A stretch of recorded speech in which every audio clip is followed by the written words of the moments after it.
Jusqu'à présent, le robot industriel, c'est un robot isolé derrière une cage de protection, une sorte de monstre techno dont il vaut mieux ne pas s'approcher sous peine d'être décapité ou estropié.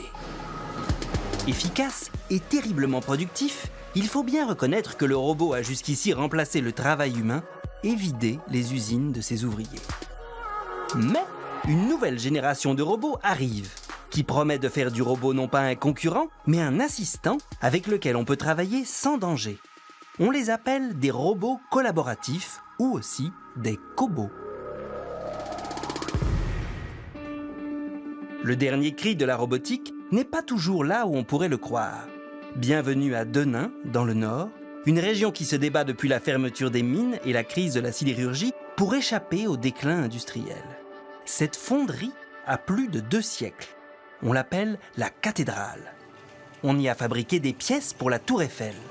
Mais ici, le travail y est parfois difficile et l'arrivée d'un cobot pourrait changer la donne. Prenons par exemple les barbages. Cette tâche consiste à éliminer les bavures qui restent sur les pièces métalliques lorsqu'elles viennent d'être fondues. Un travail de précision, mais aussi un des postes les plus pénibles. Jusqu'ici, les opérateurs devaient manipuler à bout de bras une meuleuse pesant 5 kg, sans parler des vibrations. Un poste physiquement éprouvant qui entraîne de nombreux arrêts maladie. Jean-Paul, 49 ans, et barbeur de son état depuis 15 ans, en sait quelque chose. C'est un boulot très dur, et barbeur. C'est un boulot très dur, alors les gens des fois ils arrêtent parce qu'ils ont toujours mal au dos, ou des fois ça m'est arrivé de prendre un arrêt parce que j'ai eu un mal de dos. Gwenaël Gillet est le directeur de production de cette aciérie. Pour lui, trouver une solution à la pénibilité est une nécessité. On travaille pour l'industrie lourde, on a des grosses pièces, on a des gros équipements, donc on a un risque de, j'aurais tendance à dire, d'user un peu les opérateurs, donc on cherche à les soulager. On cherche à réduire la pénibilité parce qu'on n'a pas pour vocation de casser des bonhommes. Depuis un mois, un robot collaboratif a fait son apparition auprès de Jean-Paul. Il s'agit d'un bras articulé qui permet de manipuler la meuleuse presque sans effort et en toute sécurité. L'ouvrier reste au centre du dispositif, c'est lui qui le pilote. Celui qui a mis au point ce robot, c'est Serge Grigorovitz. Cet ingénieur en robotique a créé une start-up spécialisée dans la conception de robots collaboratifs d'assistance à l'effort. Son but, trouver la technologie qui supprime la pénibilité. C'est une machine en fait qui est douée d'un sens du toucher. C'est-à-dire que ici, donc avec ma main, je vais lui donner une intention. Donc c'est une force globalement, et la machine, elle va détecter cette force dans toutes les dimensions de l'espace, et elle va retraiter ça en fait dans une armoire électronique bourrée d'ordinateurs pour en fait permettre aux 6 axes de la machine qui sont motorisés de mettre en mouvement la machine dans l'espace, un peu comme on voudrait le faire avec la main. Pour bien comprendre le fonctionnement de ce cobot, comparons-le à un corps humain. Les 6 axes correspondent aux articulations, comme celles que nous avons au coude ou au genou. Les tendons correspondent à la transmission, les câbles. Les os, ce sont les segments. Et les muscles, ce sont ces moteurs placés sur chaque articulation. C'est grâce à ces moteurs, pilotés par des algorithmes complexes, que l'assistance à l'effort est obtenue et que le poids et les vibrations sont quasi supprimés. Le principe en fait qui fait que les utilisateurs et les opérateurs ils trouvent un gain à cette machine, c'est l'amplification d'effort. Là, pour déplacer la machine, je mets 500 grammes et je vais obtenir en fait un déplacement de l'outil qui va être multiplié par 10, donc 5 kg. Les vibrations vont également être encaissées grâce à ce principe d'amplification.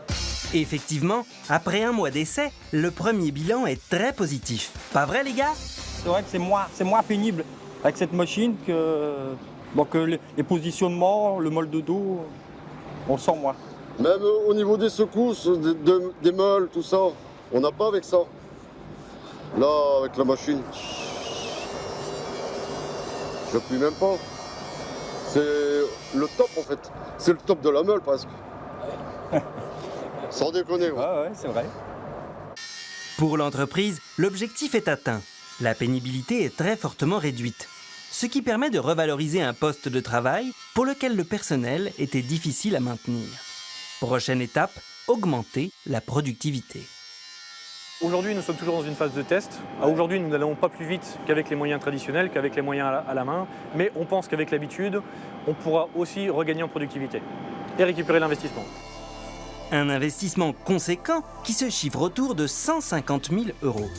Mais il existe des cobots beaucoup plus abordables. Car le cobot, c'est aussi le robot facile d'accès qui se démocratise.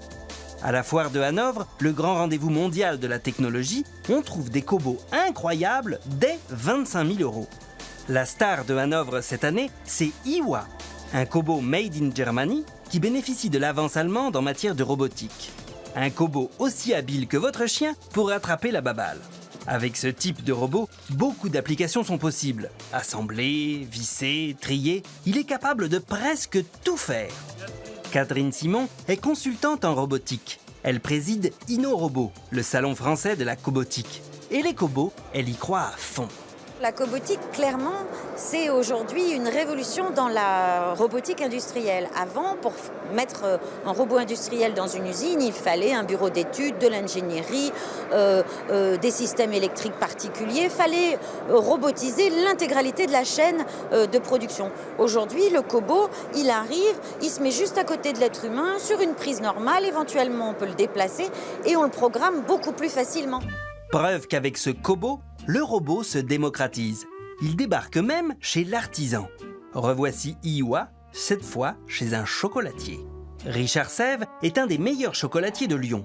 Il est même classé parmi les 10 meilleurs chocolatiers de France. Une véritable success story. Richard est convaincu que son développement passera par une robotisation partielle de sa production. Et il a décidé de faire fabriquer par le cobot sa spécialité, la pierre des Monts d'Or. Donc la pierre des Monts d'Or, c'est quoi? C'est un intérieur praliné. Au lieu d'être trempé dans du chocolat, il est trempé dans une meringue royale, ce qui permet de ne pas fondre. Et ensuite, il est déposé sur une feuille de papier pour sécher. Donc, cette opération étant réalisée par l'humain, je me suis dit, on peut la faire réaliser par un robot.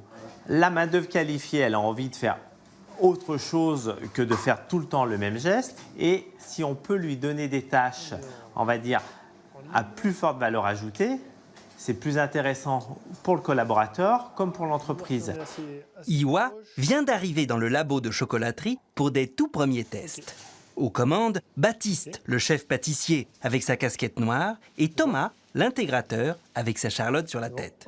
L'intégrateur, c'est celui qui va adapter le robot à l'usage voulu. Il s'agit ici de concevoir la bonne extension au bras, en l'occurrence une fourchette, et de trouver aussi les bons paramétrages. Car ensuite, l'utilisateur doit pouvoir programmer le cobot tout seul. Et faire reproduire un geste à Iwa, c'est tout simple. C'est un enregistrement, on va enregistrer des positions, le robot va se déplacer entre ces positions, et ensuite, par contre, nous, là où il faut qu'on travaille, c'est sur affiner ces positions pour qu'elles arrivent, qu'elles soient vraiment au bon endroit, pour qu'on ait ensuite le résultat qui correspond à ce que demande Baptiste. C'est comme si on prenait le bras d'un enfant qui n'a pas l'habitude, on va lui montrer, et petit à petit, il va prendre le geste. Et on fait la même chose avec le robot. Baptiste et Thomas vont-ils trouver la bonne méthode pour apprendre au cobot son nouveau boulot de fabricant de pierre des Monts d'Or? Et le cobot va-t-il être à la hauteur? Étape numéro 1, plonger dans le bol de meringue. Pas concluant. Étape numéro 2, retourner le biscuit pour le poser sur le plateau. Premier essai, franchement raté. Mais essai suivant, très encourageant. Bravo le cobot! La forme est bien. La forme est pas mal. Moi, je pense qu'on est pas mal. Il y a encore du boulot, mais une chose est sûre, le robot est bien collaboratif. Baptiste et Thomas ont travaillé avec lui en toute sécurité. La grosse innovation sur ce robot-là, c'est les capteurs d'effort, en fait. Donc, grâce, en fait, ce robot, ce qui lui permet d'être sans cage et tout ça, c'est grâce à ces capteurs-là. Donc, on voit, en fait, à peine j'affleure la carcasse, et là, il est capable de détecter jusqu'à 100 grammes, en fait, ce qui permet de détecter les collisions. Et tout ça, c'est grâce à cette technologie de capteur qui permet à la fois de la collaboration et la sécurité. Robotiser l'artisanat semble paradoxal, mais pas pour Richard Sève. Aujourd'hui, la plupart des croissants qu'on achète en boulangerie sont faits à partir de préparations industrielles. Même chose pour les fonds de tarte. Notre chocolatier, qui est aussi pâtissier, en est convaincu, le robot permettra de libérer du temps pour faire des tâches que l'artisan avait laissées aux industriels.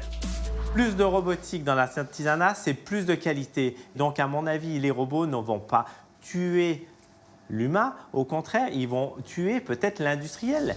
Et pourtant, si le Kobo, tout collaboratif qu'il soit, peut reproduire parfaitement le geste de Clémence, ne risque-t-il pas de menacer son poste ? Ça ne peut pas prendre la place d'une personne, un robot comme cela. Puis nous, on pourra peut-être faire d'autres tâches plus intéressantes.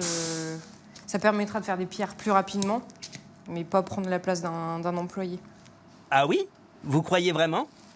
Pour l'instant, oui. Et après, par la suite, on verra comment ça se passe. Alors le Kobo, créateur ou destructeur d'emplois ? Vous avez ceux qui disent catastrophe, 45% de nos emplois sont menacés, et des économistes disent mais non, l'innovation et l'entrepreneuriat vont venir prendre le relais et de nouveaux postes vont être créés grâce au progrès technologique. Moi, je suis entre les deux.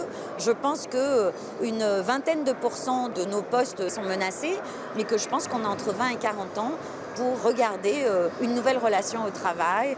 Parce que cette cobotique, elle n'arrive pas d'un seul coup.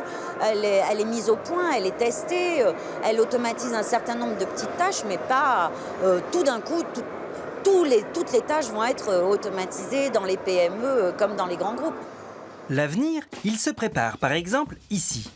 Au milieu des champs, à une vingtaine de kilomètres de Paris, sur le plateau de Saclay, une Silicon Valley française sort de terre. C'est là, au CEA, que nous avons trouvé le robot collaboratif ultime, l'exosquelette. Celui-ci s'appelle Hercule. D'abord développé pour une utilisation militaire, cet exosquelette est destiné à une tâche bien précise, le port de charge. Il est capable de porter jusqu'à 40 kg à une vitesse maximale de 5 km/h. Franck Geffard est le chef de projet de recherche. Il a fallu 6 ans pour mettre au point cet exosquelette. La difficulté, concevoir une machine qui porte une charge en vous laissant libre de vos mouvements.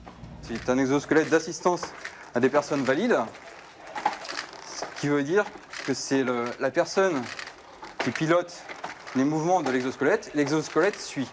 C'est-à-dire que ce n'est pas l'exosquelette qui va imposer ma trajectoire à mes pieds. C'est bien moi qui vais décider de lever le pied. L'exosquelette doit reporter toute la charge sur l'autre pied. De savants calculs gérés par un ordinateur qui pilote 4 moteurs, un sur chaque genou et un sur chaque hanche de l'exosquelette. Donc quand je lève mon pied, les moteurs vont tirer le poids finalement de la jambe vers le haut. Et quand je pose mon pied, les moteurs vont pousser vers le bas pour porter la machine. L'exosquelette pèse lui-même 30 kg. En fonctionnement, son poids ne disparaît pas totalement. Il conserve 2 kg pour donner conscience à l'utilisateur qu'il se sert de la machine. Démonstration avec un sac de ciment de 25 kg.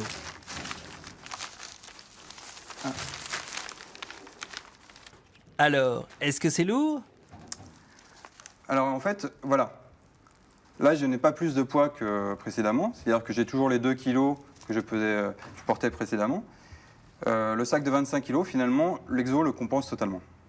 Les applications dans le monde du travail peuvent être multiples, même si pour l'instant, Hercule n'en est qu'à l'état de prototype.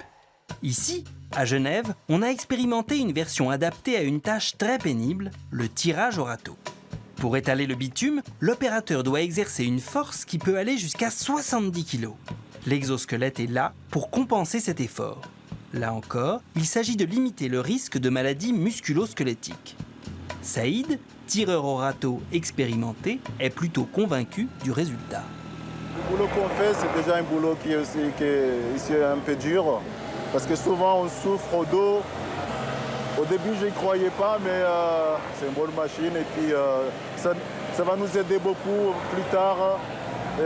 Parce que déjà, pour pousser tout ça, donc ça nous soulage déjà un peu, ça nous facilite un peu déjà le travail déjà même.